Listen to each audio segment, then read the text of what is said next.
Cell के बारे में। ठीक, सेल क्या होता है? सेल की डेफिनेशन क्या होती है?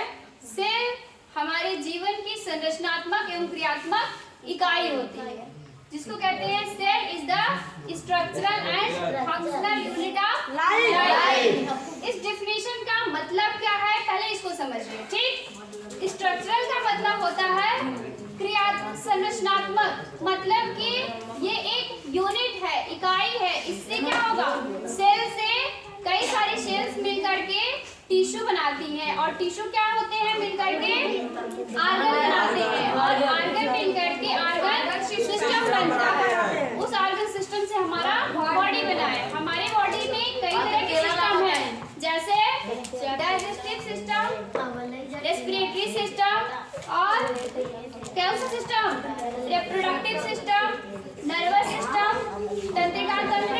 ये सारे सिस्टम की यूनिट क्या है, सेल है।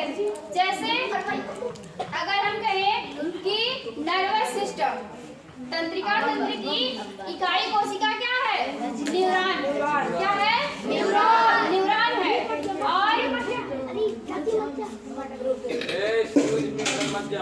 न्यूरॉन है, और जो श्वसन होता है उसकी एकात्मक मतलब इकाई वाली कोशिका कौन सी है, फेफड़े की एल्वेलाई।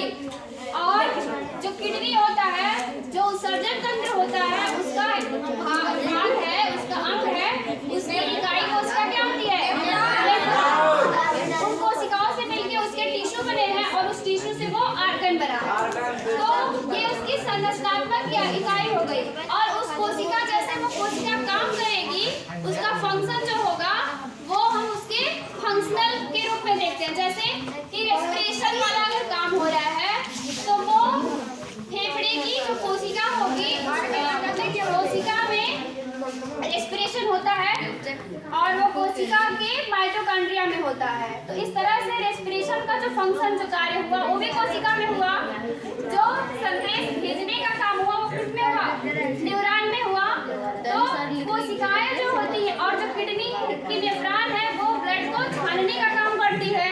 तो इस तरह से संरचनात्मक में हमारे शरीर का निर्माण करती है कोशिकाएं मिलकर के, और क्रियात्मक में हमारे जो बॉडी का जो फंक्शन है वो होता है। इसलिए हम शरीर को स्ट्रक्चरल और फंक्शनल यूनिट कहते हैं। यूनिट मतलब होता है इकाई, स्मॉलेस्ट पार्टिकल। ठीक, किसी भी चीज का, जैसे अगर ये मकान बना है तो इसका जो यूनिट सेल है वो क्या है, ईंट है। ठीक, इसे हमारे बॉडी का जो यूनिट है वो क्या है, वो सेल है, कोशिका है। ठीक, अब कोशिका में सबसे छोटी कोशिका कौन सी होती है, माइकोप्लाज्मा।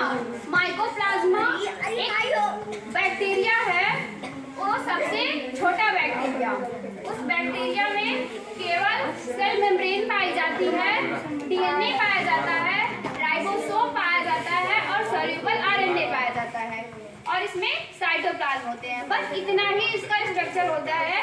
इसलिए ये सबसे छोटा बैक्टीरिया है, और ये सेल जो होती है वो सबसे छोटी होती है। माइकोप्लाज्मा कौन सी सेल, माइकोप्लाज्मा की सेल जो होती है वो सबसे छोटी सेल है। सबसे बड़ी सेल होती है वो शुतुरमुर्ग के अंडे की होती है। ठीक, गोलाकार। और सबसे लंबी,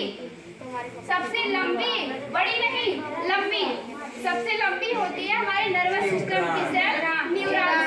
ठीक, बड़ा और लंबा में अंतर है। जैसे अगर हम बड़ा कहें, मतलब लंबाई, चौड़ाई, ऊंचाई तीनों आ जाएगा उसमें। जैसे गोलाकार, अंडा गोलाकार होगा ये, तो इसमें लंबाई, चौड़ाई और ऊंचाई तीनों होगा।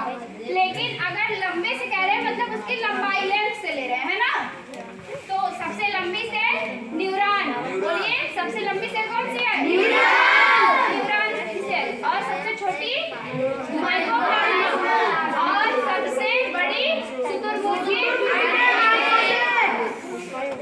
अब इस तरह से अब आगे की क्लास में हम लोग पढ़ेंगे कि ऑर्गन सिस्टम के बारे में पढ़ेंगे। ठीक, हम ये समझेंगे कि सेल को स्ट्रक्चरल और फंक्शनल यूनिट क्यों कहा गया है। उसके बारे में स्टेप एक एक करके हम एक एक सिस्टम के बारे में पढ़ेंगे। चाहे वो पहले हम डाइजेस्टिव सिस्टम पढ़ेंगे, रेस्पिरेटरी सिस्टम पढ़ेंगे,